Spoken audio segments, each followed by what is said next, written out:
My husband died 5 years ago. Every month I sent my in-laws $200 to pay off a debt. One day the neighbor told me, "Stop sending money. Check the camera." My husband Tyrell died 5 years ago. Since that terrible Tuesday, I had been sending his mother exactly $250 every month to pay off a medical debt she claimed he had left behind. That adds up to $1,000 of my hard-earned money delivered in cash envelopes while I drove a rusty Honda and clipped coupons just to survive. I thought I was honoring his memory. I thought I was keeping a promise to the man I loved. I thought I was helping family. Then yesterday, my neighbor, Mrs. Jiggins, pulled me aside and showed me footage from her security camera. "Rin, stop sending money, Jada," she whispered, her hands trembling as she handed me the phone. "You need to see this." What I saw on that cracked screen didn't just break my heart, it started a war. Before I tell you what was on that tape, let me know in the comments if you've ever supported relatives who secretly despised you. Please like and subscribe while I share how I turned the tables on the people who thought they could bleed me dry. The air conditioner in my 2012 Honda had given up 3 summers ago. By the time I reached the familiar driveway for the 4th of July barbecue, my silk blouse was stuck to my back and my hair was frizzing in Georgia's relentless humidity. I parked carefully on the street so I wouldn't block the line of shiny trucks and the brand-new leased BMW proudly displayed in the driveway. This house where tile had grown up used to look modest. It used to have peeling paint and overgrown hedges. Now fresh landscaping lined the walkway with flowers, and a new slate roof gleamed under the sun. It looked like my monthly contributions were doing more than just buying medication. I took a deep breath, checking my reflection in the rearview mirror. I looked tired. I looked exactly the way they thought of me, a struggling widow with a low-level job in the hospital records department. I reached into the glove compartment and pulled out the white envelope. Inside were bills I had withdrawn from the ATM that morning. My stomach twisted with the familiar mix of dread and obligation. I walked up the driveway. The smell of charcoal and expensive marinade filled the air. Before I could even reach the porch steps, the front door opened. It was Gaben, my sister-in-law Evan's husband. He stepped onto the porch, firmly shutting the door behind him as if protecting the cool, air-conditioned sanctuary inside from my presence. He wore a pastel polo shirt that looked brand new, the collar popped up, and he held a craft beer in a frosted glass. He didn't smile. He didn't say, "Happy 4th of July." He just stood at the top of the stairs acting like the gatekeeper of a family I was legally supposed to belong to. He looked me up and down, his blue eyes scanning my worn sandals with an expression balanced somewhere between pity and disgust. "You're late, Jada," he said, glancing at the heavy gold watch on his wrist. "Mom's been waiting for her medication money since the 1st of the month. You know the pharmacy doesn't hold prescriptions forever." I tried to step past him, forcing a polite smile. "Sorry, Gaben," I said, gripping the envelope tighter. "My shift ran late yesterday. I just wanted to say hi to Bernan and see if her back pain had gotten any better. I heard she was having a flare-up." Gaben shifted sideways, blocking my path with his shoulder. He took a sip of beer without breaking eye contact. "The adults are having a serious conversation inside," he said, lowering his voice into a conspiratorial whisper that made my skin crawl. "We've got some important investors discussing new business ventures. You know how it is. We don't want to bore you with financial talk. Just give me the envelope and grab a plate from the kids' table in the backyard." The kids' table. I was a 35-year-old woman. I was a widow. I was the one paying their bills, and they were banishing me to the plastic folding table near the trash cans like a misbehaving child. I felt heat rise to my cheeks, but I swallowed the response sitting on the tip of my tongue. I handed him the envelope. He snatched it from my hand without a thank you, weighing it in his palm as if checking whether I had shorted them even a single dollar. Help yourself to a plate, he said, already turning back toward the door. But maybe stay out back. We want to keep the atmosphere professional inside. I walked around the side of the house toward the backyard. The heat was suffocating. The lawn was perfectly maintained, a sharp contrast to the weed-infested yard this house had when Tile was alive. While a dozen children chased each other with sparklers, screaming with joy, I sat on a broken plastic chair wobbling on the uneven ground. The paper plates out there held burnt hot dogs, generic chips, and watered-down fruit punch. But through the large sliding glass door, I could see the dining room. It was like looking into a different world. There was Bernan, my mother-in-law. She sat glowing at the head of the table. For a woman who claimed she needed 3 different specialists for crippling spinal problems, she looked remarkably upright. She laughed, throwing her head back while holding a glass of white wine that caught the chandelier light. And on the table, there were no hot dogs. It was a feast. Huge red lobsters, trays of giant shrimp, and thick cuts of steak. I sat there chewing on a cold hot dog bun, watching my money disappear into their stomachs. I watched Gaben slap Tyrell's empty seat, laughing at some joke, looking far too comfortable in the house my husband had worked himself to death helping support. Suddenly, the sliding door opened. I straightened up, expecting an invitation or maybe just a glass of water. Instead, Evanie stepped outside. She fanned herself with a napkin, acting as though the humidity of the common world was too much for her delicate constitution. She walked toward where I was sitting, her heels clicking against the patio tiles. She held the envelope Gaben had just handed her. She didn't even look me in the eyes. She simply tapped the corner of the envelope with a manicured nail that probably cost $50 to paint. "This is all?" she asked, her voice dripping with disappointment. I stood up, wiping my hands on my jeans, trying to maintain my dignity in front of the children watching. "It's $50 even," I said, keeping my voice steady. "Like every month. It's what we agreed on. It's what I can afford." She rolled her eyes, a gesture she had perfected since we were in high school. "Inflation, Jada," she sighed. "Do you know how much mom's specialists cost now? This barely covers the copay. It's embarrassing. Honestly, maybe if you got a real job instead of filing papers in that dusty hospital basement, you could actually help this family." A real job. The insult landed like a physical blow. I wanted to laugh. I wanted to reach into my purse, pull out my phone, and log into my banking app. I wanted to shove the screen in her face and show her that as a senior data analyst for the largest healthcare network in the state, I made more in one quarterly bonus check than she and Gaben earned in an entire year combined. I wanted to tell her I drove a rusty Honda because I was stacking cash and investing in diversified portfolios, not leasing liabilities to impress the neighbors. I wanted to scream that the only reason I played this role, the role of the struggling, foolish widow, was because I was testing them. But I didn't.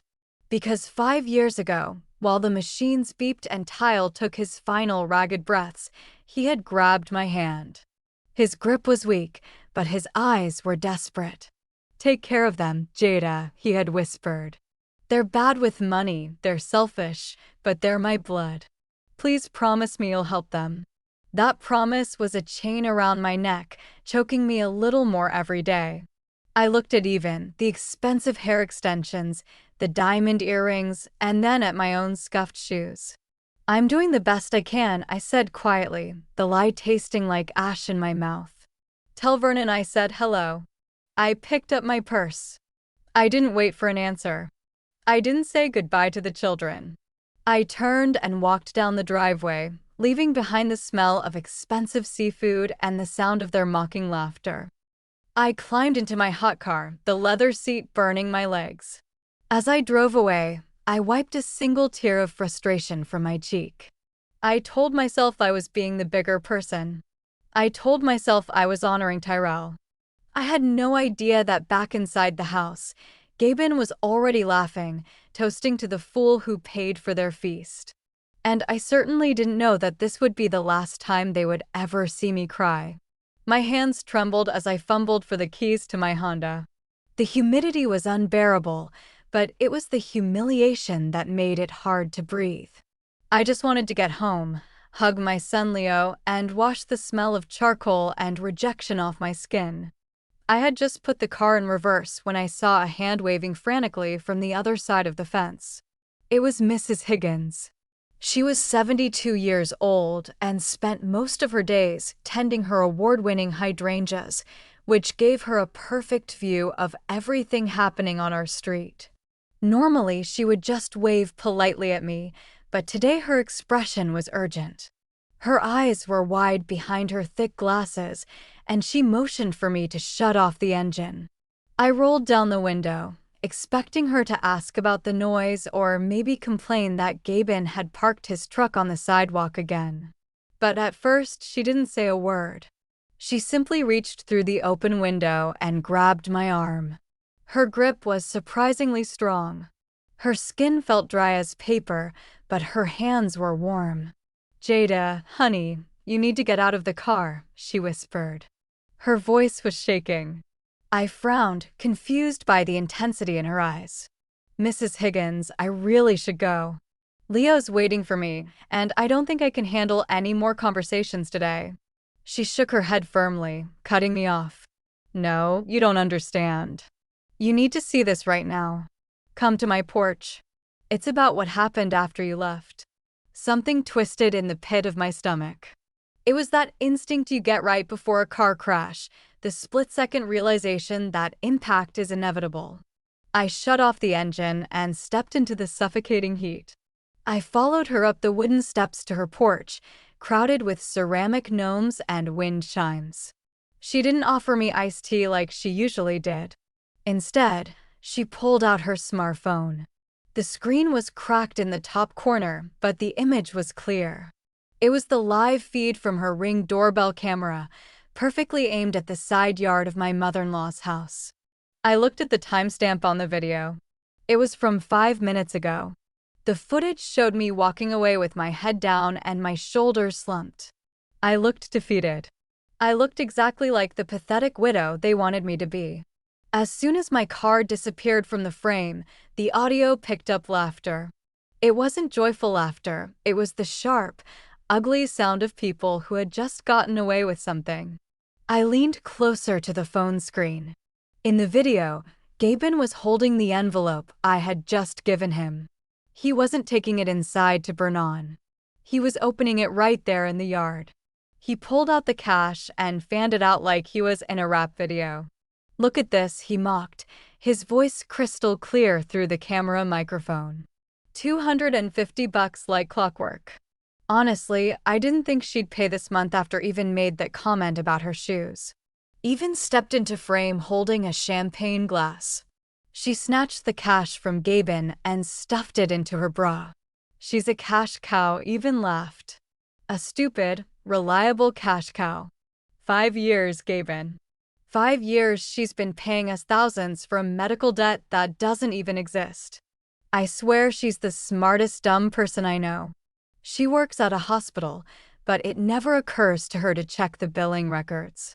I felt the blood drain from my face. My knees weakened, and I had to grip the porch railing to stay upright. Mrs. Higgins placed a hand on my back, but I couldn't look away. The video continued. Gaben took a sip of his beer and leaned against the patio railing. "It gets even better," he said. "Not only is she giving us cash, she's still paying the insurance on this house. She thinks she's protecting Tyrell's legacy. She has no idea she's paying premiums on a property that doesn't even belong to her anymore. When we sell this place next month and move to Florida, she's going to be shocked when the bank tells her she has zero equity." I stopped breathing. Sell the house. Move to Florida. Tyrell's house. The house he bought with overtime hours. The house he restored with his own hands. They had stolen the title. They planned to sell it behind my back and disappear. But the worst part was still coming. In the video, the sliding glass door opened again. My mother-in-law, Bernan, stepped outside. The woman who claimed she needed a walker just to get from the bedroom to the bathroom. The woman who told me last week that her spinal stenosis was so severe she could barely hold a spoon. On the screen, Bernan had no walker. She wasn't hunched over. She held a grilled shrimp skewer in one hand and a glass of wine in the other. Even clapped her hands. Mom, look. Jada paid. We're good for the Tesla deposit.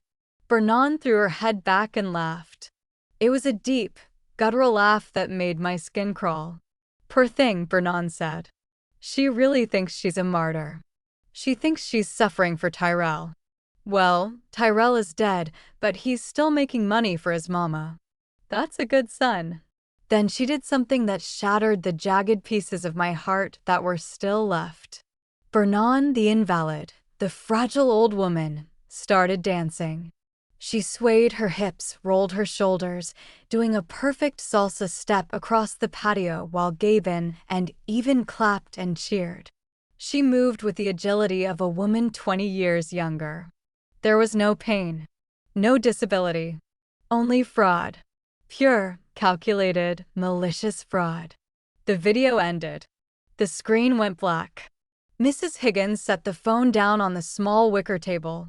She looked at me, expecting tears. She expected the young widow to collapse and sob. She reached for a box of tissues sitting nearby. "I'm so sorry, honey," she said softly. "They're monsters."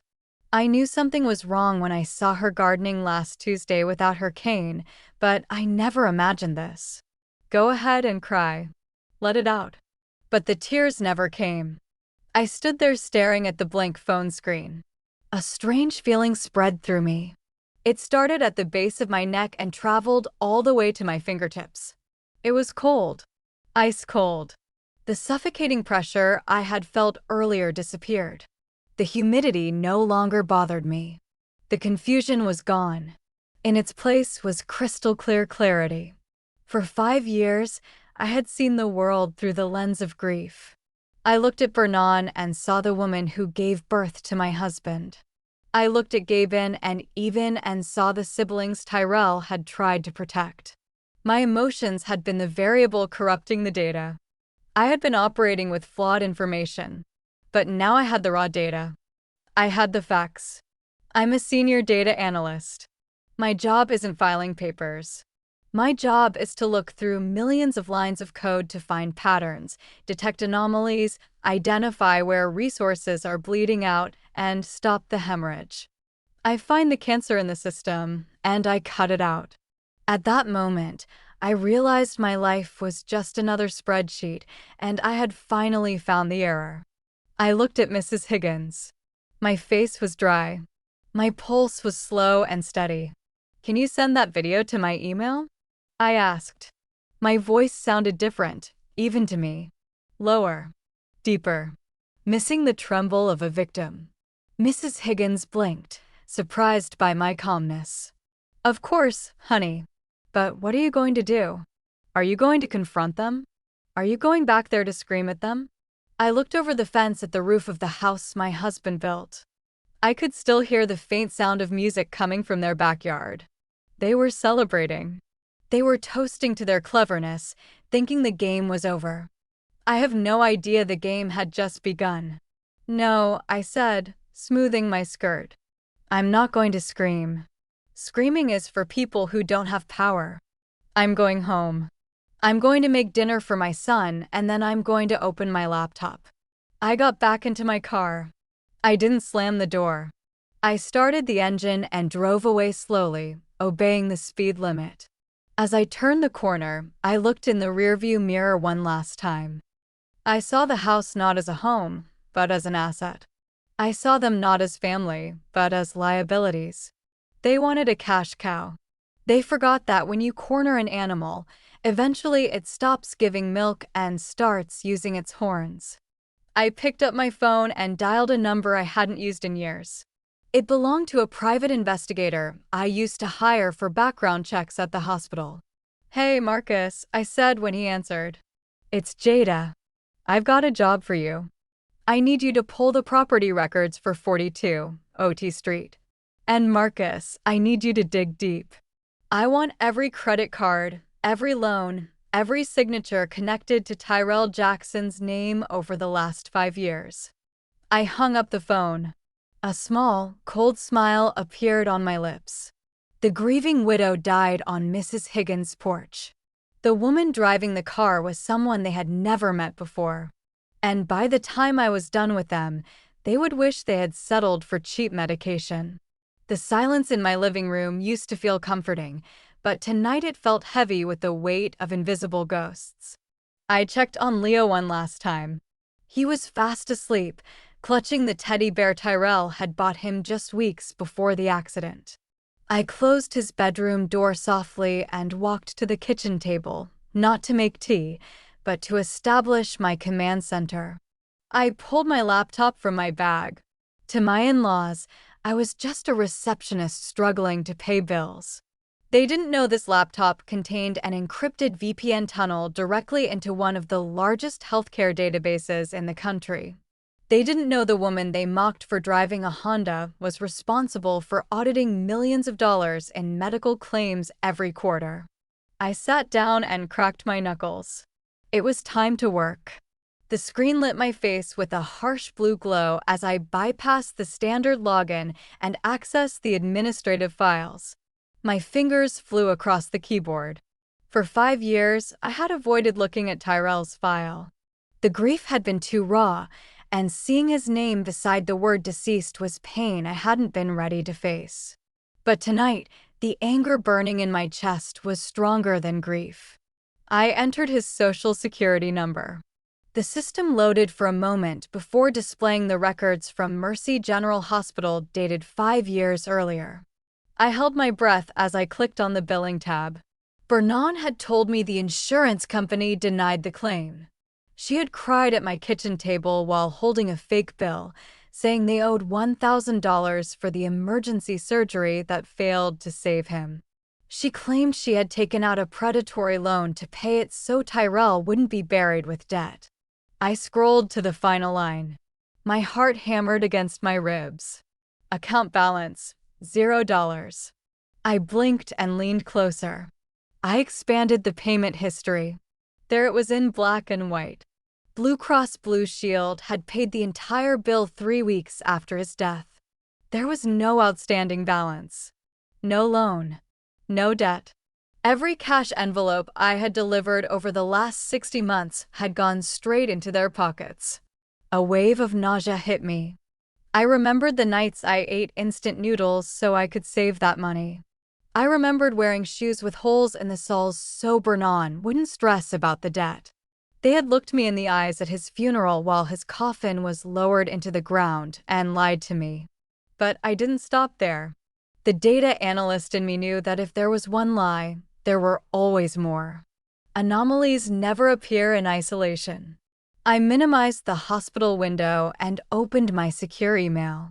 Marcus, the private investigator I had called from the car, was fast. He had already sent a preliminary credit report. The subject line simply read, "Call me." I picked up my phone and dialed. Marcus answered on the first ring. "Jada," he said, his voice low and serious. "You're not going to like this." "Just tell me, Marcus," I said steadily. "How bad is it?" "It's not just the medical bills," Marcus said. I ran a full credit check on Tyrell's social security number. Normally, when someone dies, the credit agencies lock the file. But somebody with all his personal information, managed to bypass the freeze. "Jada, there are 3 active credit cards in Tyrell's name." I gripped the phone tighter. "Active? Tyrell's been dead for 5 years. Active and maxed out," Marcus confirmed. "There's an American Express opened 2 months after the funeral. A Visa Platinum opened a year later. Jada, there's also a business loan, $50,000 for something called Gabins Ventures LLC. The CEO's signature is Tyrell Jackson." The room spun. Gabin, my brother-in-law, the man who mocked me on the porch today, had used my dead husband's name, his credit, his reputation, to finance his failing business. They weren't just stealing my money. They were keeping Tyrell alive on paper like a zombie so they could feed off his credit score. This was no longer just a family dispute. This was a federal crime. Identity theft. Fraud. I looked at the dates in the report Marcus had sent. The most recent charge on the Visa card was from yesterday, for $100 at a liquor store. That explained the champagne. That explained the expensive seafood. They were partying on top of my husband's grave using credit cards issued in his name. I hung up the phone and stared at the wall. A strange calm settled over me. It was the calm of a soldier who finally sees the enemy clearly. For years I had been fighting through a fog of guilt, thinking I wasn't doing enough. But now the fog was gone. I looked at the family photo on the fireplace mantel, me, Leo, and Tyrell. They thought I was weak. They thought I was stupid. They thought they could drain me dry and toss me aside. I returned to my laptop. I didn't close the tabs. I printed everything. The medical bill showing a zero balance, the credit report exposing the fraudulent loans, the dates, the amounts, the signatures that looked painfully similar to Tyrell's, but carried the slightest hesitation in the loop of the J. I stared at the warm stack of papers coming from the printer. This was my ammunition. But I wasn't ready to fire yet. If I confronted them now, they would deny everything. They would call it a mistake. They would make me question my own sanity. No, I needed to trap them. I needed them to admit it. I needed them to think they were winning so they would grow careless. I picked up my phone and typed a text message to Vernon. My hands didn't shake. I wrote, "I'm sorry about today, Mom. I'll try to find extra money for next month. I know how important Tyrell's debt is." I hit send. It was the last lie I would ever tell them. I needed them to feel safe. I needed Gaben to feel arrogant, because when I finally pulled the rug out from under them, I wanted to make sure they had nowhere to land except a prison cell. I turned off the living room lights, but I didn't go to sleep. I sat in the darkness, watching the streetlights cast long shadows across the floor, planning my next move. The grieving widow was gone. The auditor had arrived, and the audit was going to be brutal. The next night, I pulled into the driveway of the house on OAC Street, but this time I didn't park on the road. I drove my rusty Honda all the way up to the garage door. I turned off the engine and sat there for a moment, breathing in the stale air conditioning smell and the scent of impending war. I wasn't wearing my silk blouse or tailored pants. I wore an old gray t-shirt with a tiny hole near the collar and jeans that had seen better days. I had removed all my makeup, leaving my face pale and exhausted. I needed to look like a woman on the verge of collapse, because that's exactly what predators like to see. It excites them. I tapped the voice recorder app on my phone and slipped it into my front pocket, making sure the microphone pointed outward. Then I walked to the front door. I didn't knock. I used the key Tile had given me 6 years earlier, the key they had demanded back at least a dozen times. When I stepped into the living room, the scene was almost comical. Vernon was sprawled across the recliner watching a shopping channel, surrounded by pillows.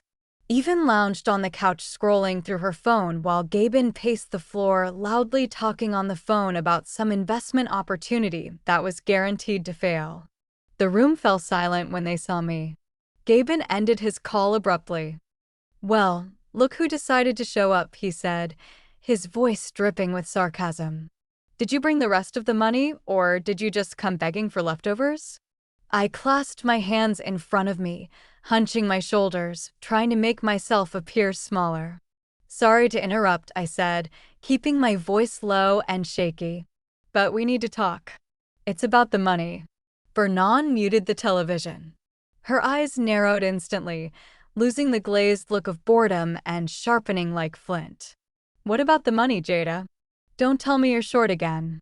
My blood pressure can't handle the stress. Do you know what the doctor said?" I took a deep breath, forcing a tear into my eye. It's not just that I'm short, Vernon. I can't pay this month. The hospital cut my hours. They're downsizing the records department. I barely have enough for rent and Leo's food. I was hoping that just for this month we could pause the payments, only until I find a second job. The explosion was immediate. It was like I had thrown a grenade into the room. What? Vernon shrieked. She sat up so quickly the pillows crashed to the floor. You selfish, ungrateful girl. Do you want to kill me? Is that it? Do you want Tyrell's mother to die in pain because you're too lazy to work harder? Then came the performance.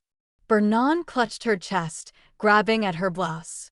She let out a strangled gasp and collapsed dramatically back into the chair, kicking her feet.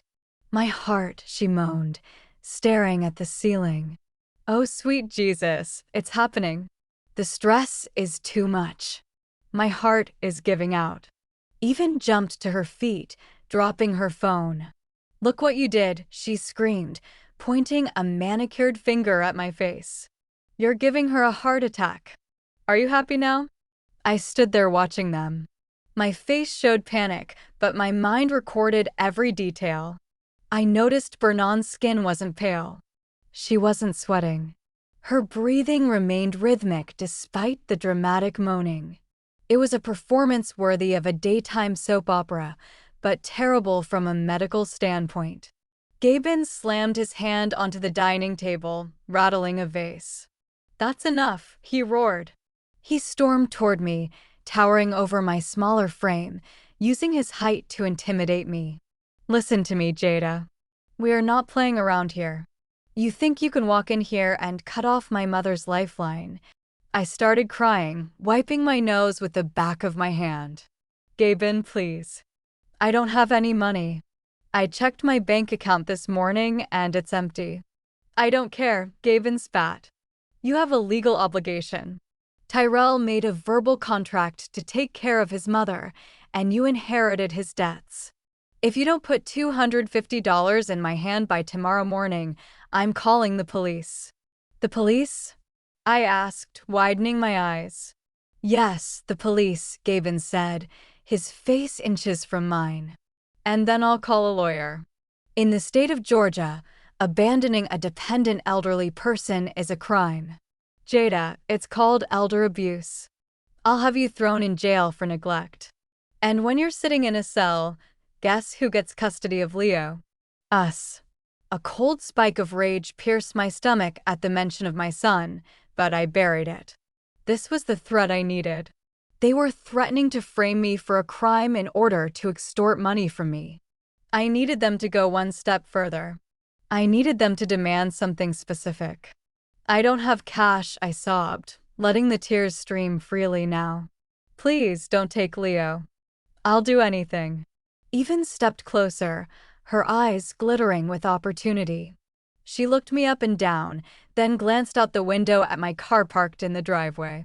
You don't have cash, Even said, her voice silky and dangerous. But you do have assets, Jada. What assets? I asked weakly. Even walked to the sideboard and grabbed a notepad and pen. She scribbled furiously. Your car, she said. It's a Honda. It's junk, but the parts are worth something. And I know a guy who buys scrap. My car, I gasped. But I needed to get to work. How will I take Leo to school?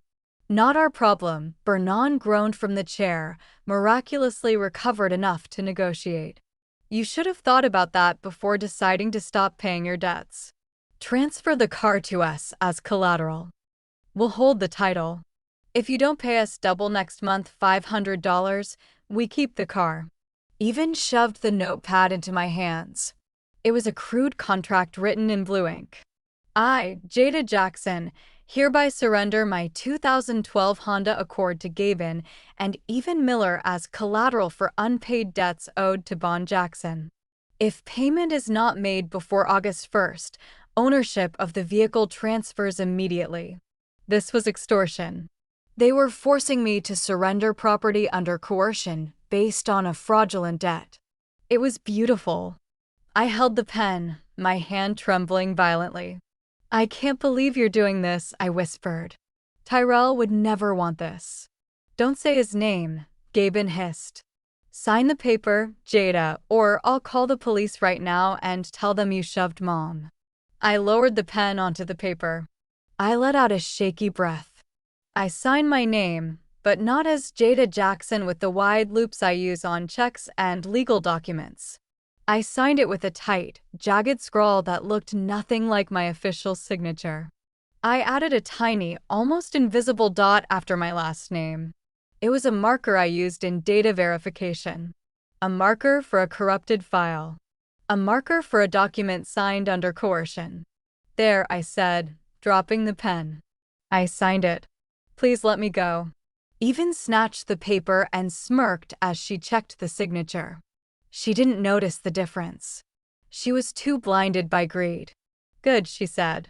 Now leave and don't come back without our money.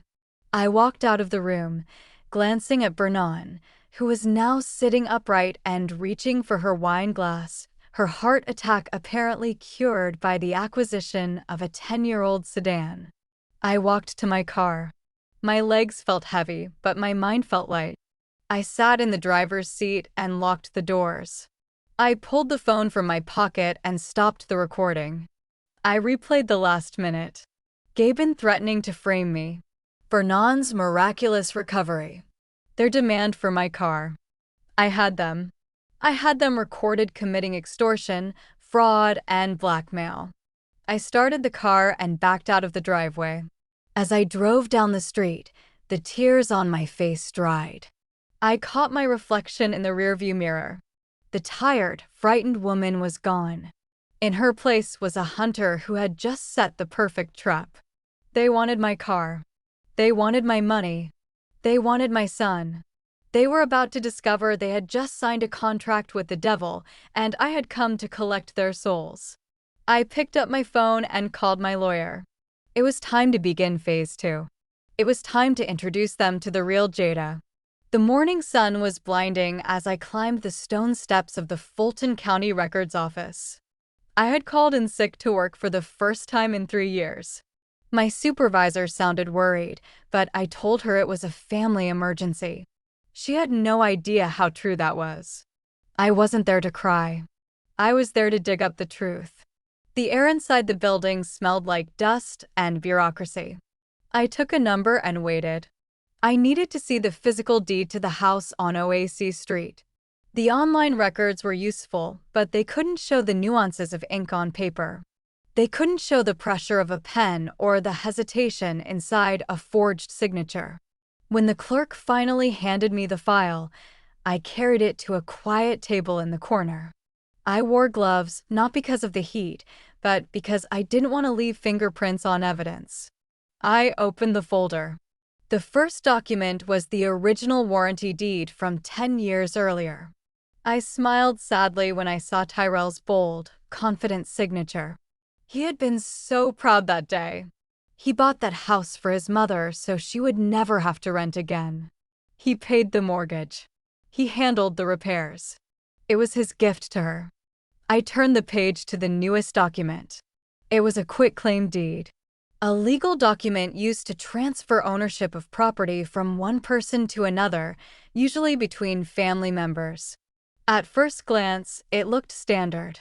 It stated that Tyrell Jackson hereby transferred all rights and ownership of the property to Vernon Jackson for the sum of $1. Then I looked at the date beside the signature. May 11th. 5 years ago. The room seemed to tilt. May 11th. I closed my eyes, and memories from that week came flooding back with agonizing clarity. On May 10th, Tyrell had the construction accident. By the evening of May 10th, he was in a medically induced coma at Mercy General. On May 11th, he was intubated, his hands restrained to the bed rails, his brain activity minimal. I opened my eyes and stared at the signature on the paper. It was a good forgery. They had practiced. But they made one fatal mistake. In the loop of the Y in Tyrell, there was a slight jagged edge, hesitation. My husband's handwriting was smooth and fluid. This signature had been drawn by someone trying too hard to be perfect. But the date was the undeniable proof.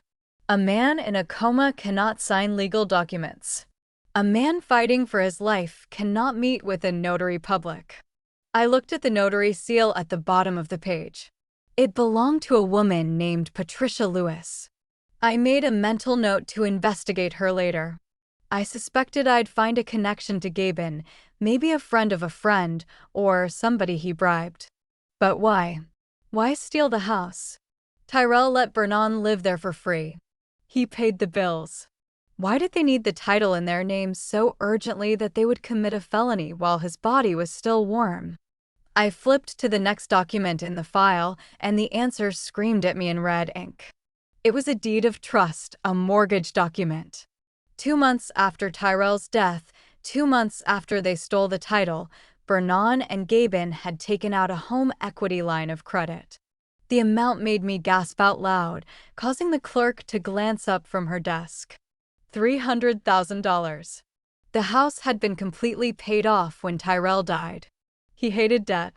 He worked double shifts for years to eliminate that mortgage.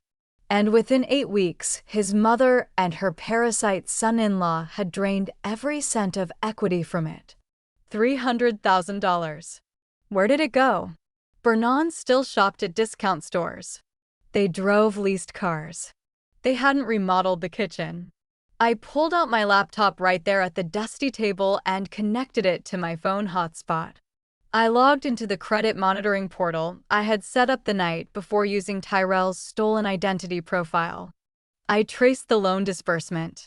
The money had been deposited into a joint account belonging to Vernon and Gaben, then 1 week later transferred in a single lump sum to an offshore trading platform. I recognized the exchange immediately. It was a cryptocurrency platform that had collapsed in a massive scandal 2 years earlier.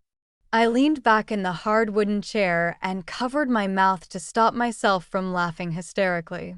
It was so pathetic it was almost tragic. Gaben, the failed businessman, the man who thought he was smarter than everyone in the room, had gambled the entire family home on a crypto scheme and lost everything. I checked the current status of the loan.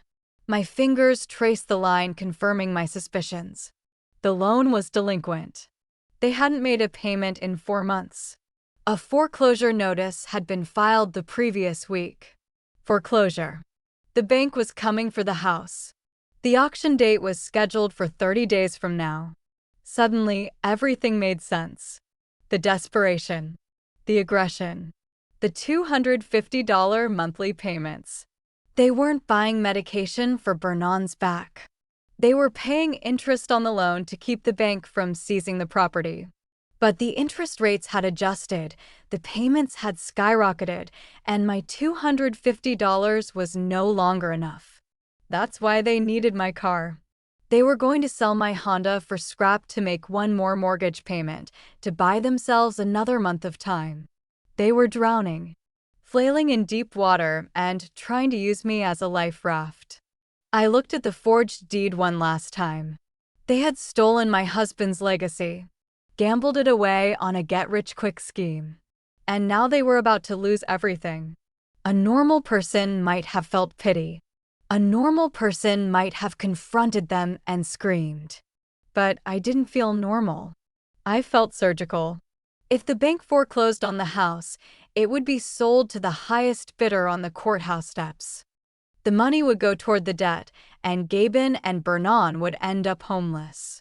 That was punishment, yes, but it wasn't enough. It was too impersonal. I wanted them to know it was me. I wanted them to know the woman they called a cash cow was the one holding the butcher's hammer. I pulled out my phone and took high-resolution photos of every document: the forged signature, the notary seal, the loan amount, the foreclosure notice. Then I carefully closed the file and returned it to the clerk. "Thank you," I told the woman behind the glass. "You've been very helpful." I stepped out into the sunlight. The noise of the city wrapped around me, but I felt calm. I had 30 days. 30 days until the auction. More than enough time. I walked to a nearby bench and sat down. I opened my investment portfolio on my phone. I had been saving for years. I had a diversified portfolio of index funds, bonds, and high-yield savings. I looked at the total balance. It was more than enough. I could buy the debt. I could contact the bank and purchase the distressed mortgage note. It's a complex financial maneuver, but I deal with complex data every day. If I bought the note, I would become the lender. I would become the bank. I imagined Gabon's face. He was terrified the bank would foreclose. He had no idea something much worse could happen. He had no idea the bank could sell his debt to his sister-in-law. I stood up and smoothed my skirt. I had a lot of work to do. I needed to create an LLC so they wouldn't see my name on the purchase documents.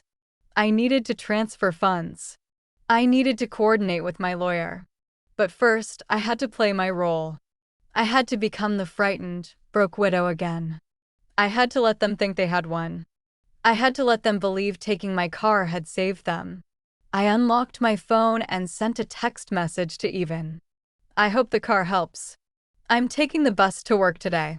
Please tell Vernon I'm praying for her health. I hit send and watched the message deliver. I was praying, all right. Praying they enjoyed their final 30 days in that house. Because after that, every brick, every beam, every blade of grass would belong to me. And unlike Tyrell, I was not charitable. The morning after discovering the truth about the house deed, I sat in my kitchen with a cup of black coffee and my phone in my hand. The sun was barely rising, casting long shadows across the granite countertops of my real home, the one my in-laws didn't even know existed. I had spent the night reviewing the foreclosure documents and the forged quitclaim deed.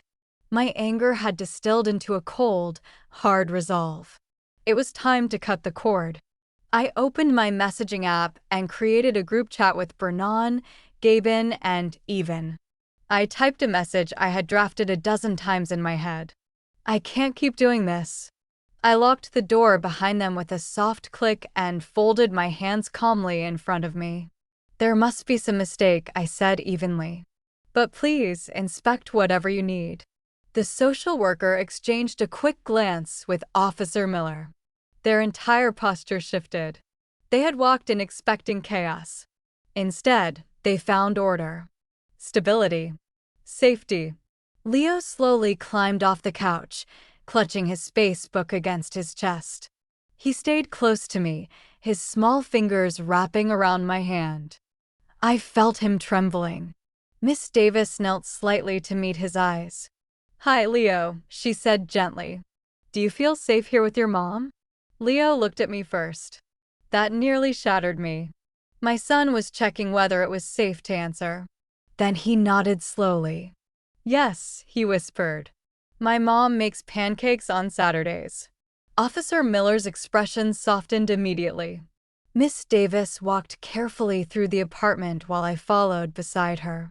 She checked Leo's bedroom first. The room looked exactly like it always did. Organized shelves filled with dinosaur books, clean laundry folded in baskets, glow-in-the-dark stars across the ceiling. A science project sat half-finished on the desk. No drugs. No neglect. No danger. Just a child who was loved. Meanwhile, Officer Miller stood in the kitchen taking notes. His eyes paused on the weekly meal prep containers labeled with dates and nutrition notes. Then he looked at the framed certificates hanging near my office doorway. "Senior Data Systems Analyst," he read aloud quietly. "Mercy General." I watched the realization hit him. The anonymous report had described me as an unstable addict living in poverty. But nothing matched. Not the apartment.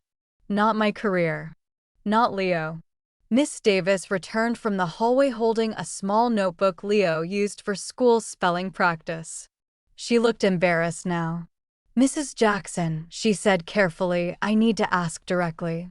Has anyone recently threatened you or attempted to interfere with your custody of your son?" There it was. The opening. I didn't rush to answer. I let silence settle first. Let them feel the weight of it. Then I walked calmly to my office desk and opened a neatly organized folder.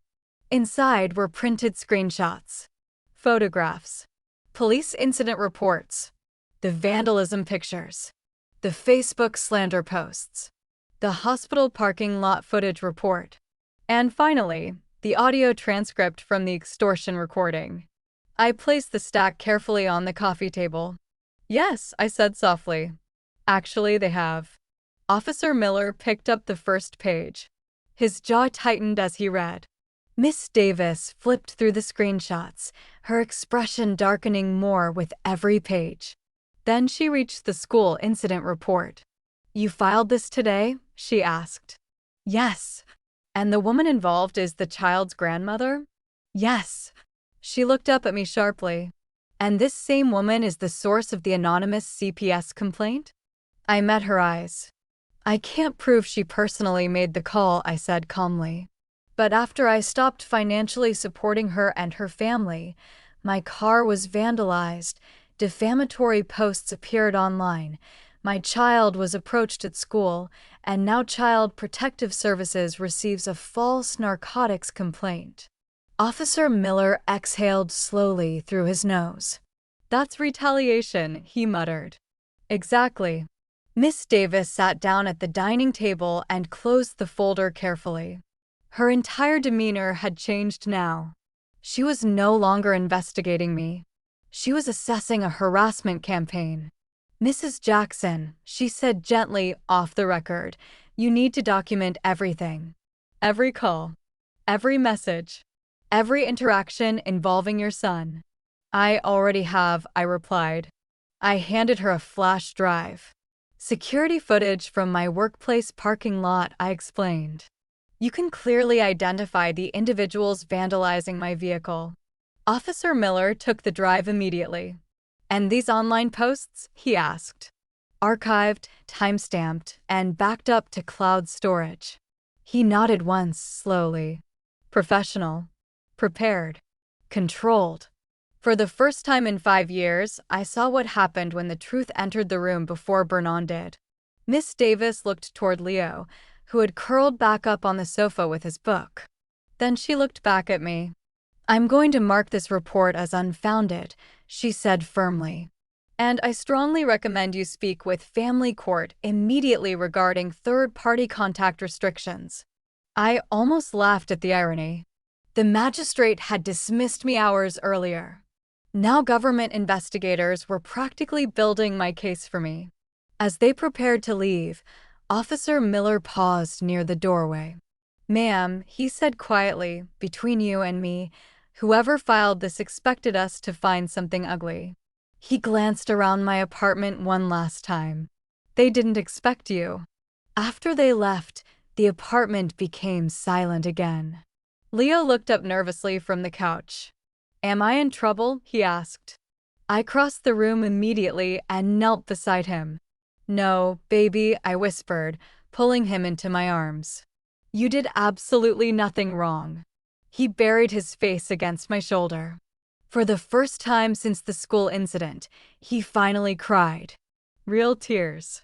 Not confusion. Not fear held inside. Just a scared little boy overwhelmed by adults behaving like monsters. I held him tightly and stared over his shoulder toward the city lights outside my windows. Vernon thought this visit would frighten me. Gaben thought government pressure would force me to surrender. Instead, they had just handed me something priceless.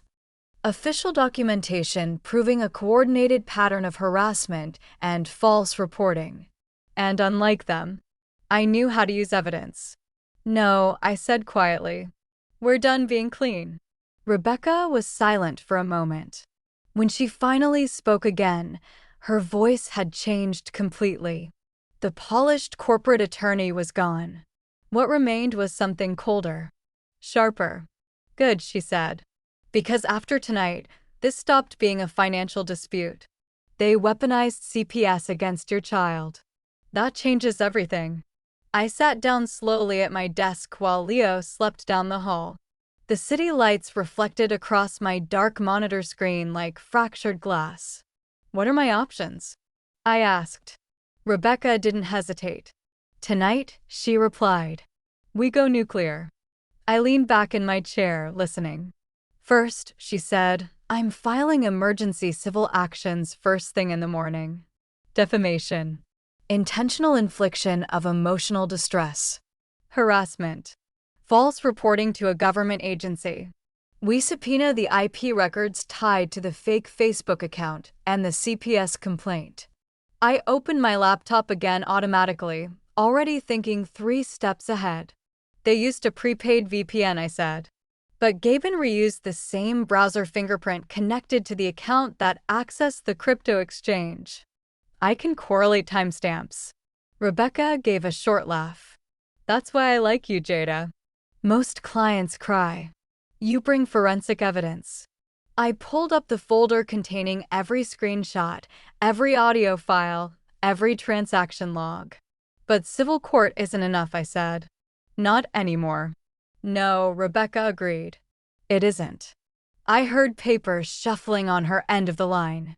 The forged property transfer alone is a felony. The identity theft tied to Tyrell's credit accounts is federal. The fraudulent loans, extortion recordings, false CPS claims, they created a criminal conspiracy case with their own stupidity. I closed my eyes for a second. 5 years. 5 years of humiliation. 5 years of being treated like prey.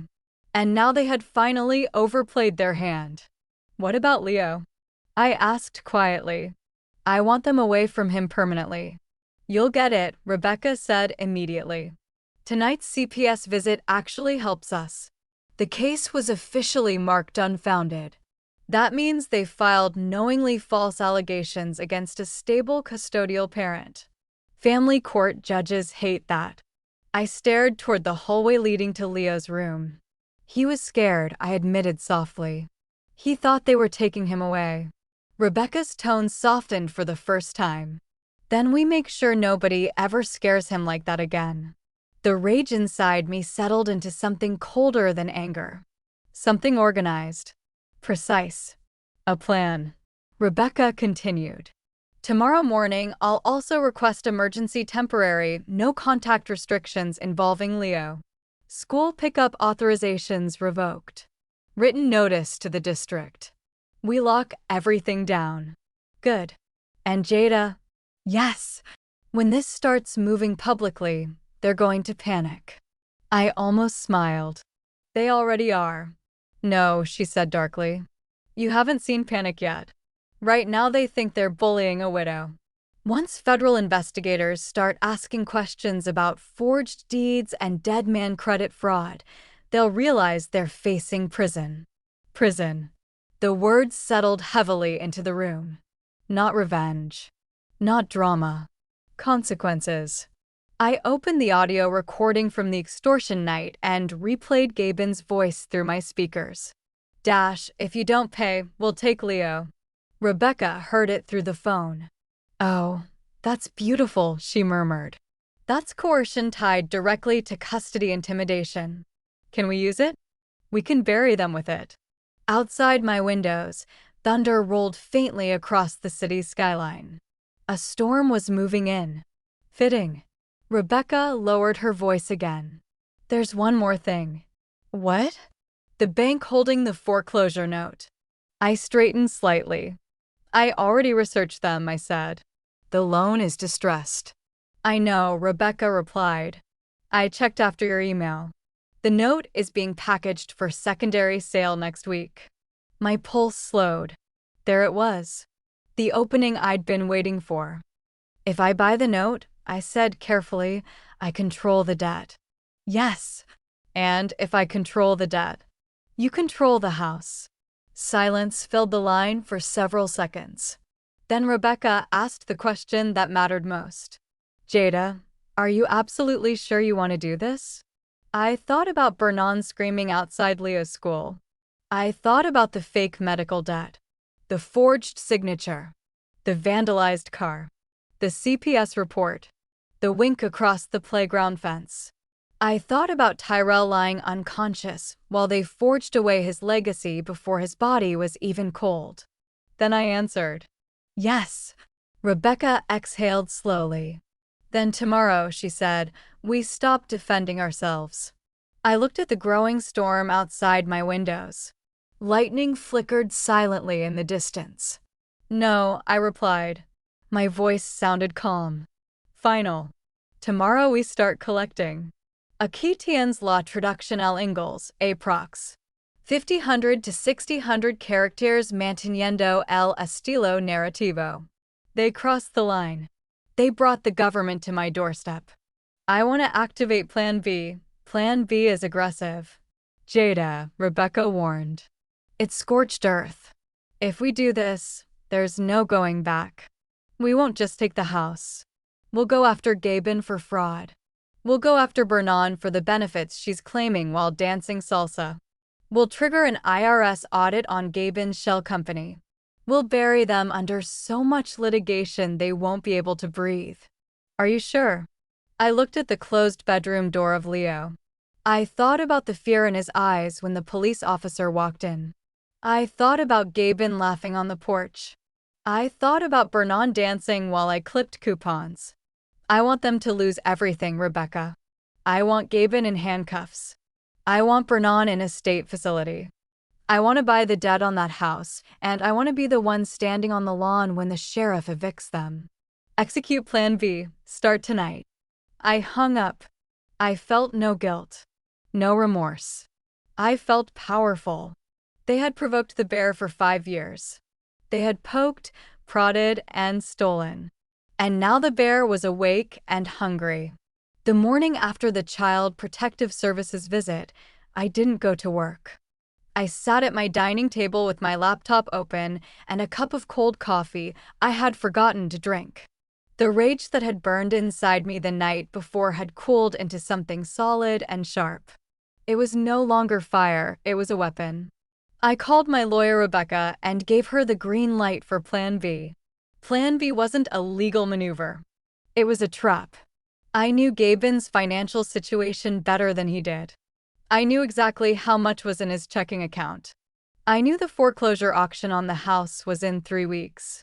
I knew he woke up every morning in a cold sweat, terrified that his neighbors would see an eviction notice on the front door. Desperation makes people stupid. And Gabin was no longer a very smart man. I spent the next 3 hours creating a ghost. I registered a limited liability company called Apex Jerryson Holdings. I built a sleek professional website filled with stock images of skyscrapers and smiling handshakes. I created an email address that sounded expensive and impatient. Then I emailed Gabin's business account, the one he used for his failed crypto ventures. The subject line was simple: cash offer for 42 OAC Street. In the email, I played the role of a predatory real estate developer. I wrote that my company was looking to acquire properties in his specific neighborhood for a luxury redevelopment project. I offered $550,000 in cash. Closing in 48 hours. No inspections. No questions. It was a ridiculous offer. The house was worth $400,000 on a good day. But to a drowning man, a lifeline looks like salvation, whether it's made of gold or rope. I hit send and waited. It took exactly 7 minutes for him to respond. I watched the reply appear on my screen. I could practically hear his heartbeat through the text. He was anxious. He was manic. He said the house was immediately available. He said he was the sole owner. He said he could close tomorrow. I replied instantly, keeping the tone sharp and demanding. I told him my legal team needed to see the deed. I told him my research showed a Jada Jackson on the original title as a possible heir. I told him that for the deal to proceed, both Bernan Jackson and Jada Jackson had to be present at signing. This was the test. This was the moment a decent man would call and beg. He would ask me to sign over the house to save the family. If he had shown even a trace of humility, I might have stopped. But Gabin didn't call. Instead, he emailed Apex Jerryson Holdings back. He lied. He wrote that Jada Jackson was unavailable due to illness, but had granted him power of attorney. I responded immediately. No power of attorney. My investors require a handwritten signature. Bring J. Jackson to the notary tomorrow at noon, or the deal is off. I leaned back and watched the cursor blink. I knew what he was thinking. He couldn't risk it. I had just damaged his car. I had just called Child Protective Services on him. He believed I would never sign. He was staring at $500,000, and the only thing standing in his way was me. I waited 2 hours. Then my private investigator Marcus texted me. He sent a telephoto image. Gaben was sitting in a downtown Starbucks. He wasn't alone. Across from him sat a woman. She was black, had a similar build to mine, and wore a wig loosely resembling my hairstyle. I zoomed in. Gaben was sliding a thick envelope across the table. The woman opened it, cash. Likely the last of whatever liquid money he had left. He gestured animatedly, then pulled out a pen and paper. He was teaching her how to sign. He was hiring an actress. He was hiring a stranger to impersonate me. He was going to walk her into a notary office as a fake Jada Jackson and forge my signature on a federal deed transfer to sell a house that didn't belong to him to a company that didn't exist. It was bold. It was stupid. And it was a felony. I texted Marcus. Don't intervene. Just record everything. I want 4K footage. I want audio. I want to see the ink touch the paper. The next day at noon, I sat in my car across the street from the notary's office. It was a small place in a strip mall next to a dry cleaner. I wore sunglasses and a hat, slouched in the seat. I watched Gaben's truck arrive. Bernan was in the passenger seat, looking nervous as she clutched her purse. Then a sedan pulled up. The woman from the cafe got out. She was dressed conservatively, in a blouse and pants, trying to look like a grieving widow. She adjusted her wig and walked toward Gaben. Gaben gave her a quick hug, not one of affection, but of conspiracy. He handed her a folder. I watched them go inside the office. I couldn't see what was happening, but I was listening. I had Marcus go in 10 minutes earlier, pretending to be a client waiting for a fax. He had his phone hidden in a magazine rack, recording the entire room. I sat there in the silence of my car and imagined the scene. I imagined the notary asking for identification. I imagined Gaben sliding a fake driver's license across the desk. I knew he had one. He had once bragged about someone he knew who made high-quality forgeries. I imagined the woman picking up the pen. I imagined her signing my name, Jara Jackson. Every loop of the pen was a nail in their coffin. Every nod from Bernan was an admission of guilt. They were selling my husband's legacy for quick cash. They thought they were fooling a developer. They thought they were escaping the bank. 20 minutes later, they came out. Gaben was glowing. He looked like he had just won the lottery. He shook hands with the fake Jada, and she got into her car and left. Gaben and Bernan got back into the truck. I watched Gaben hit the steering wheel in celebration. He thought he had done it. He thought the money would be in his account by 5 p.m. I waited until they left. Then I drove home. I went into my office and opened the secure link Marcus had sent me. The video was perfect, the audio crystal clear. "I am Jada Jackson," the woman said in the recording. "Yes, I accept the sale." I watched it 3 times. A strange sense of detachment came over me. This was the family my husband had asked me to protect. This was the blood he had trusted so much. They weren't just thieves. They were erasing me, replacing me with a fake version because the real one was inconvenient. I downloaded the video and saved it on 3 separate hard drives. Then I called Rebecca. "We've got it," I said. "We have the forgery, the impersonation, and the fraudulent sale." "Good," Rebecca said, her voice sharp. "Do you want to call the police now?" "No," I said. "Not yet. The wire transfer from my shell company is set to fail in exactly 24 hours. I want them to sweat. I want them checking their bank accounts every 5 minutes, waiting for money that will never arrive. And while they wait, I'm going to finalize the purchase of the mortgage note. There was a pause. If we buy the note, Rebecca said slowly, we become the ones evicting them. Exactly, I said. I don't want the bank to kick them out. The bank is a faceless corporation. The bank doesn't care. I want it to be me who locks the door. I want to be there when the sheriff arrives. I want them to see my face, the real one, not the fake one they hired. I hung up the phone. I looked at the photo of Tyrell on my desk. I picked it up and traced his jawline with my thumb. I'm sorry, Tyrell, I whispered. I tried to keep my promise. I really did. But you can't save people who are determined to drown. And you certainly can't save people who are trying to drag you down with them. I turned the photo face down. Grieving time was over. The trap was set. They had taken the cheese, and now the heavy steel bar was about to fall. I closed my laptop and went to the kitchen to cook dinner.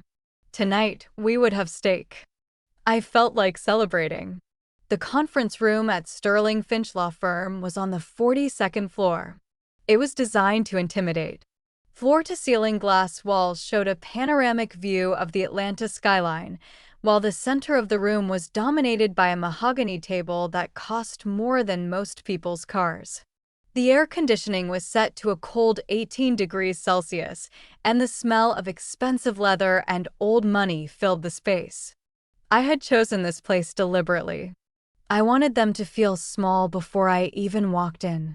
Inside, my in-laws were waiting. I watched them for a moment through the security feed on my phone before entering. They were dressed in what they considered high-class attire.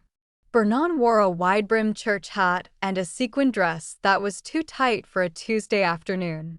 Eva wore a designer knockoff tracksuit, scrolling furiously on her phone, probably checking her bank account for a transfer that would never come. And Gaben paced back and forth in a shiny gray suit he had probably bought on sale for this occasion. He looked manic. He looked like a man who had just pulled off the heist of the century and was waiting for the getaway driver. They were expecting a representative from Apex Gerazen Holdings. They were expecting a $50,000 check. They were dreaming of luxury cars and Florida apartments. They had no idea they were sitting inside the belly of the beast. I adjusted the lapels of my white tailored suit. It was a stark contrast to the dull cardigans and worn-out jeans they were used to seeing me wear. I had spent $600 on professional hair and makeup. I wasn't wearing my wedding ring. Instead, I wore a diamond tennis bracelet I had bought last year with my bonus check. I nodded at the man standing beside me. He was tall, imposing, with a badge that caught the light. "Are you ready, Mrs. Jackson?" he asked. I took a slow breath. I had been ready for 5 years. "Let's go," I said. I pushed through the double glass doors. The sound of my stiletto heels striking the marble floor echoed like gunfire. Click. Click. The conversation in the room stopped instantly. 3 heads turned in unison. For a split second there was silence. Then confusion. Then recognition. Gaben spoke first, his face twisting in disbelief. "Jada, what the hell are you doing here?" I didn't stop walking. I moved with predatory calm, heading straight for the head of the table. I didn't look at him.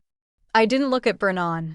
I pulled out the heavy leather executive chair at the end of the mahogany table and sat down. I placed my black briefcase on the surface and folded my hands over it. Gaben let out a harsh laugh, glancing at Eva and rolling his eyes. "You're lost, Jada. The cleaning staff entrance is in the back. Or did you come to ask for money again? We're in the middle of an important business meeting. We're selling the house. We're going to be rich. If you leave quietly and don't embarrass us, maybe I'll give you a few $100s for groceries." Vernon chimed in, adjusting her hat. "You've got a lot of nerve showing up here after how you treated us. And look at you, wearing a white suit like you're someone. You stole that from a hospital patient. I stared at them. I let the silence stretch. Let it grow uncomfortable. Let them sweat. Then I finally spoke. My voice was calm, low, and absolute. I didn't steal this suit, Vernon. And I'm not here to beg. Gabin slammed his hand on the table. Then why are you here? Get out. We're waiting for the CEO of Apex Gerazen Holdings. You're trespassing. I reached into my briefcase and pulled out a single folder. I slid it across the table. It spun perfectly and stopped in front of Gabin. Open it, I said. Gabin stared at the folder, then at me. He hesitated. His arrogance was starting to crack, replaced by something closer to fear. He opened it. Inside wasn't a purchase agreement. It was a deed of trust assignment. A document stamped and sealed by the county registrar and the bank, transferring the mortgage note for 42 Oat Street from the bank to a private holding company. I watched his eyes scan the page. I watched the color drain from his face. Gray, sickly, empty. His hands started to shake. What is this? He whispered.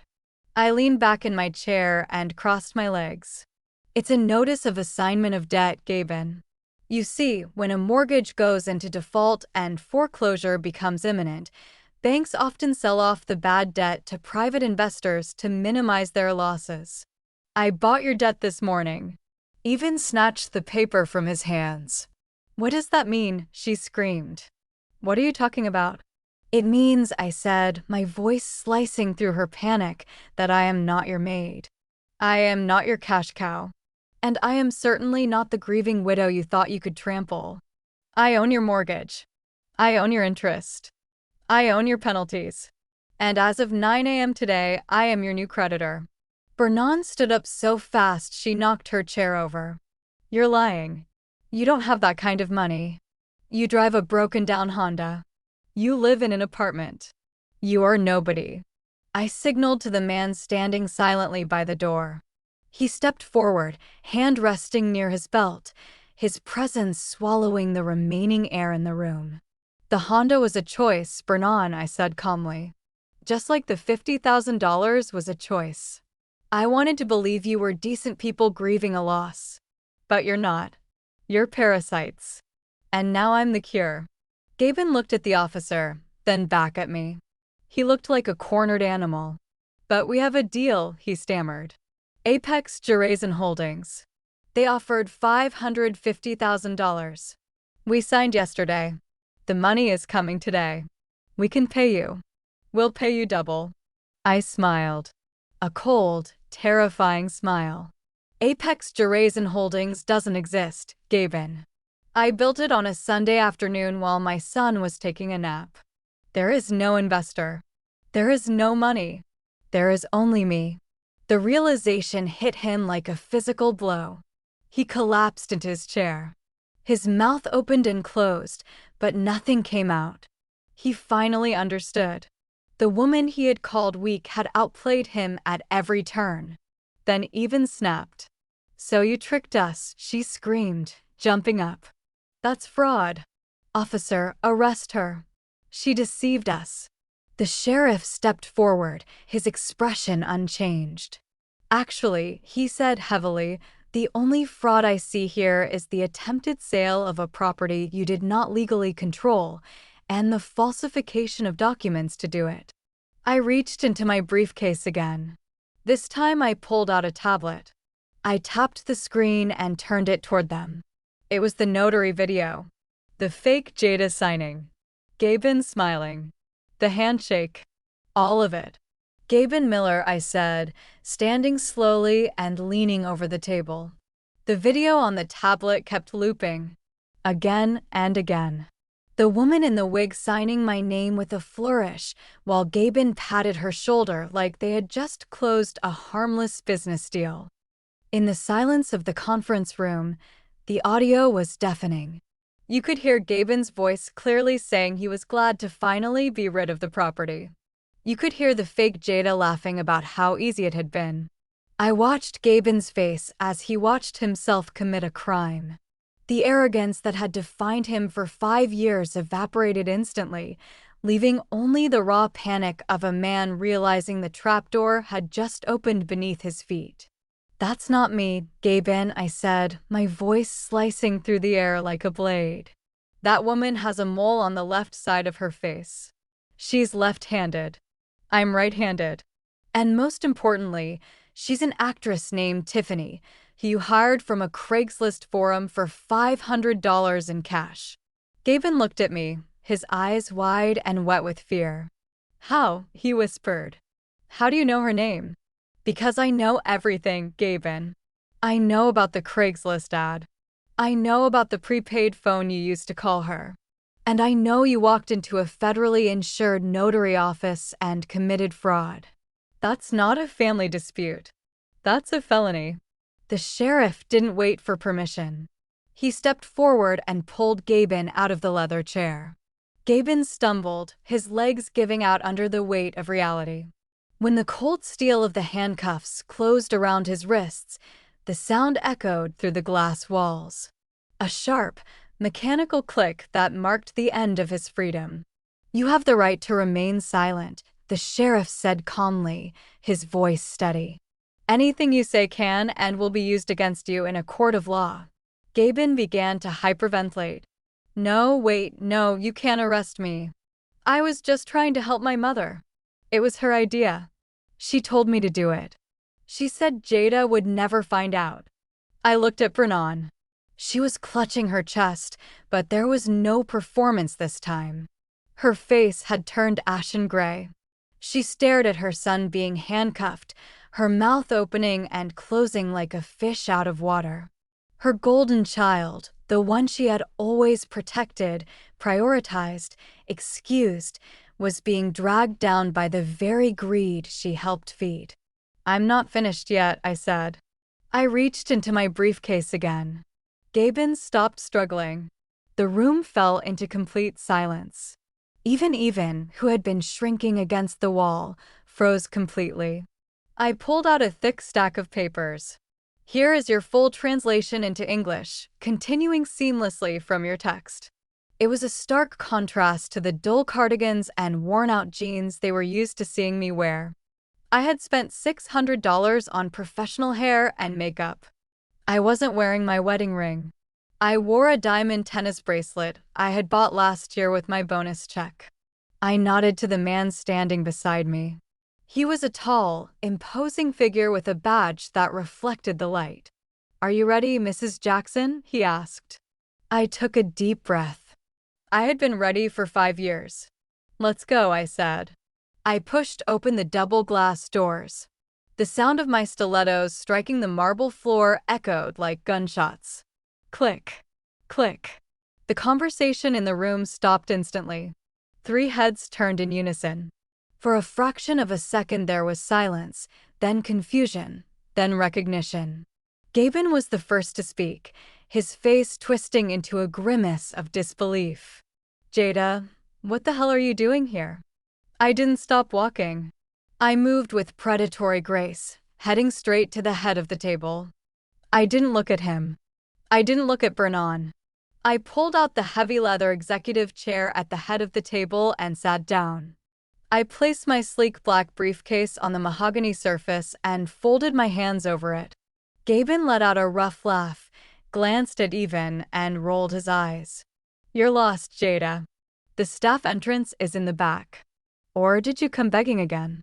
Look, we're in the middle of a very important business meeting. We're selling the house. We're going to be rich. If you leave now and don't embarrass us, maybe I'll give you a few $100 for groceries." Brennan chimed in, adjusting her hat. "You've got a lot of nerve showing up here after how you treated us. And look at you, in a white suit like you're somebody. You stole it from a hospital patient." I stared at them. I let the silence stretch. I let it become uncomfortable. I let them sweat. Then finally I spoke.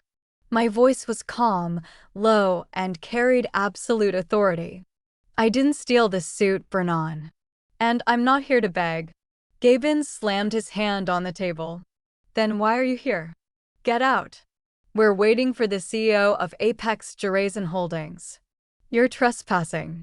I reached into my briefcase and pulled out a single folder. I slid it across the table. It spun perfectly, stopping right in front of Gaben. Open it, I said. Gaben looked at the folder, then at me, hesitating. His arrogance was starting to crack, replaced by rising dread. He opened it. Inside wasn't a purchase agreement. It was a deed of trust assignment, sealed documents transferring the mortgage note of 42 OAC Street from the bank to a private holding company. His eyes scanned the page. I watched the color drain from his face, leaving it a sickly gray. His hands started to shake. "What is this?" he whispered. I leaned back in the chair and crossed my legs. "It's a debt assignment notice, Gaben. When a mortgage goes into default, the bank often sells the debt. I bought yours this morning." Even snatched the paper. "What does that mean?" she shrieked. "It means," I said, my voice slicing through her panic, "that I am not your maid, not your cash cow, and certainly not the grieving widow you thought you could walk over. I own your mortgage now. I own your penalties, your interest, and as of 9 a.m. this morning, I am your creditor." Vernon shot up, knocking over her chair. "You're lying. You don't have that kind of money." I motioned to the officer standing silently by the door. He stepped forward, his presence draining the air from the room.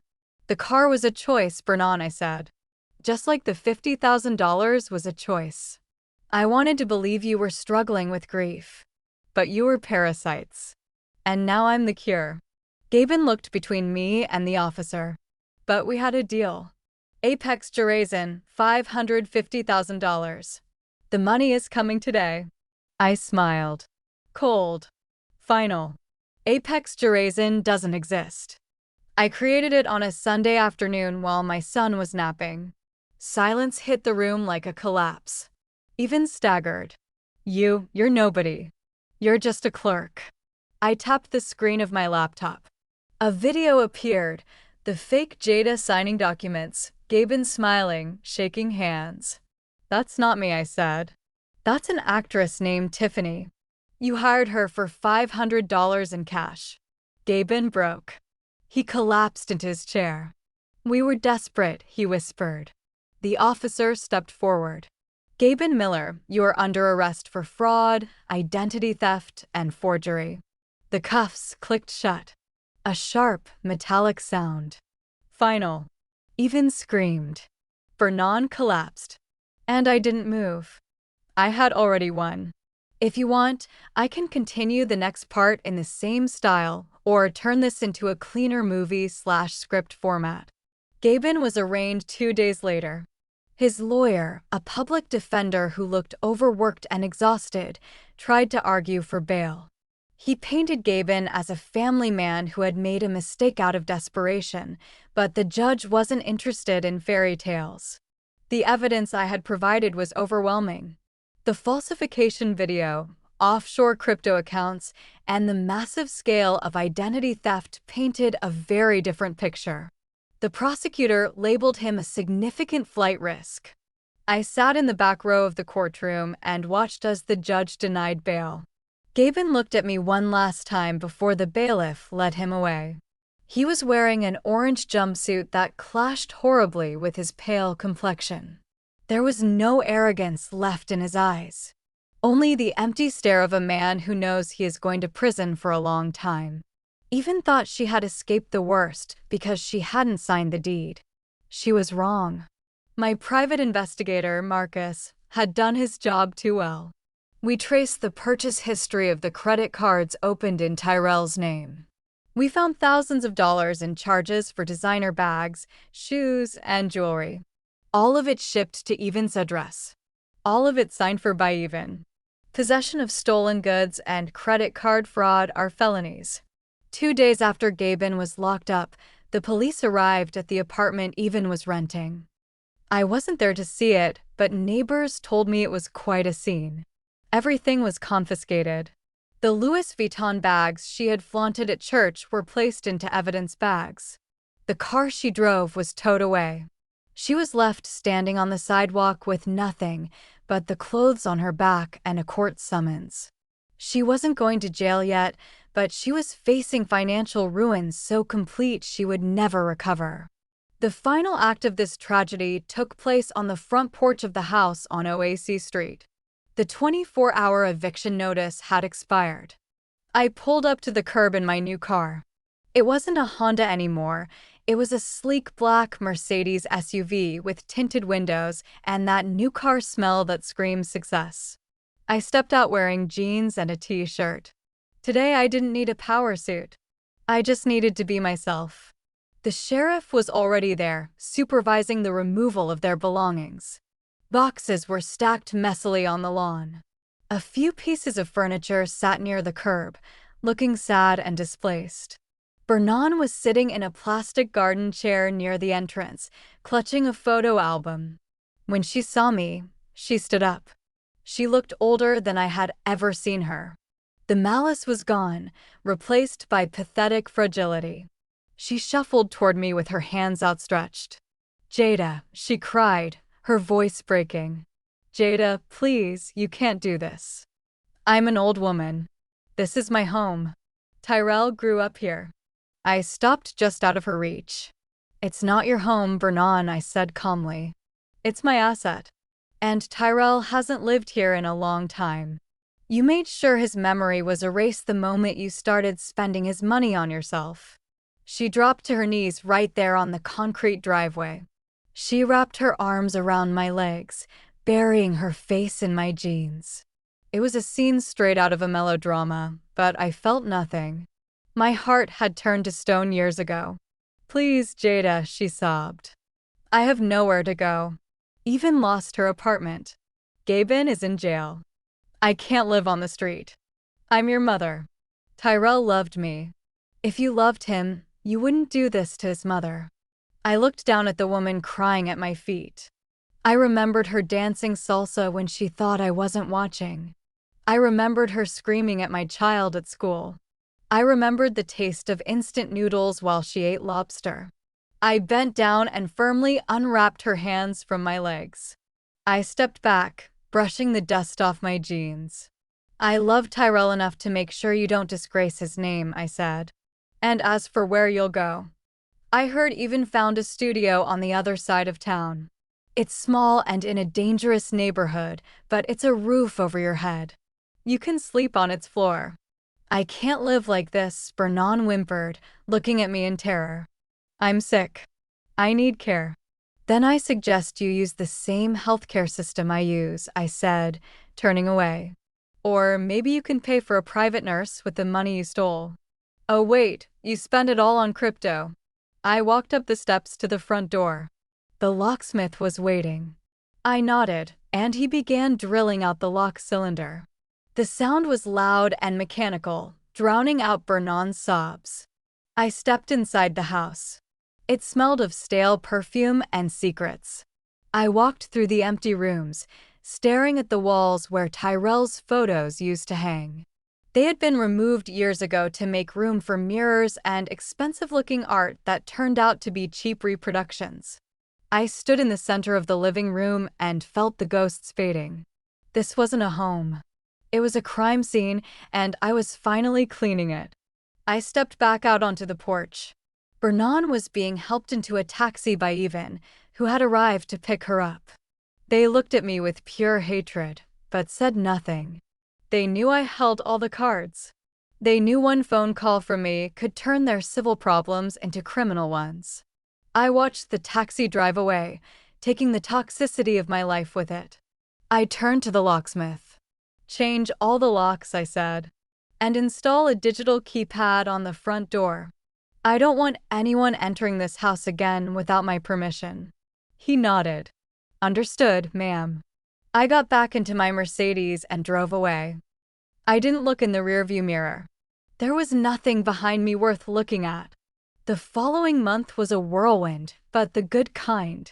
I put the OAC Street house on the market. I priced it aggressively because I didn't want to profit from it. I wanted it gone. I wanted liquidity. When the sale closed, I took the $450,000 check and drove to the Sterling Finch law firm. I sat down with Rebecca and laid out my plan. I want to create a scholarship fund, I said. The Tyrell Jackson Memorial Scholarship. It will be for students who want to study architecture and engineering, just like Tyrell wanted before he had to take that construction job to support his mother. That's a beautiful tribute, Jada, Rebecca said, taking notes. And there's a condition, I added, leaning forward. I want a clause in the trust, a strict exclusion clause. No direct descendants of Vernon Jackson or the Miller family are eligible. Not now. Not ever. Rebecca smiled over her glasses. That's very specific. It's necessary, I said. I want the money to go to people who respect hard work, not people who think they're entitled to it because of their last name. We signed the papers that afternoon. The fund was established. Tyrell's legacy would live on not in a stolen house or maxed-out credit cards, but in the future of bright young students who needed a chance. A week later, I woke Leo up early. "Pack your bag, sweetheart," I said, opening his curtains wide. "We're going on an adventure." "Where are we going?" he asked, rubbing his sleepy eyes. "We're going to Hawaii," I said. "Just you and me for 2 whole weeks." We took a taxi to the airport, but didn't stand in the long security line. We went through the priority lane. When we boarded the plane, I turned left instead of right. Leo's eyes widened as we entered business class. The seats were like capsules. Warm towels and glasses of orange juice were waiting. "Mom," he whispered, climbing into his huge seat, "we're rich." I buckled his seatbelt and kissed his forehead. "We're comfortable, Leo. But more importantly, we're free." As the plane taxied down the runway, I accepted a glass of champagne from the flight attendant. The bubbles were cold and sharp. I looked out the window as the engines roared. I watched Atlanta shrink beneath us. Somewhere down there, Gabin sat in a jail cell waiting for trial. Vernon slept on the floor of a cramped apartment, complaining about her back. Even waited for a bus to a minimum wage job. They had underestimated me. They saw my silence as weakness. They saw my kindness as stupidity. They forgot that the most dangerous person in the room is the one who listens, observes, and waits. I took a sip of champagne. $250. That was the monthly subscription fee I paid to learn the truth about my own family. It seemed like a lot at the time, but in hindsight, it was a bargain. It was the cheapest education I ever received. They thought they were playing me. They thought I was the pawn. They never realized I was the one holding the pen, writing the rules of the game. I leaned back in the leather seat and closed my eyes. The roar of the engines sounded like victory. I was no longer a widow. I was no longer a victim. I was Hada Jackson, director, mother, survivor, and for the first time in a long time, I was happy. Have you ever had people in your life who confused kindness with weakness? Have you ever had to cut off family to save yourself? If this story resonated with you, please like and share it with someone who needs to hear it. And tell me in the comments what moment made you finally stand up for yourself. I read every comment. Thank you for listening. And remember, sometimes the best revenge is simply living a life they can no longer touch. This final story teaches a powerful truth. Silence is not surrender, it is often strategy. We are raised to believe family is everything, but loyalty without respect is merely servitude. Jada showed that your true worth is not defined by how much you sacrifice for others, but by the ferocity with which you protect your peace and your children. Financial independence was her shield, but self-worth was her sword. The final lesson is that you cannot save people who are determined to drown you. Sometimes you must cut the anchor to save yourself. True power comes from knowing when to walk away and build a table where you are actually welcome. If Jada's journey from silence to strength resonated with you, please like and subscribe for more resilience stories. Have you ever had to choose between family obligation and your own dignity? I'd love to hear your story in the comments below.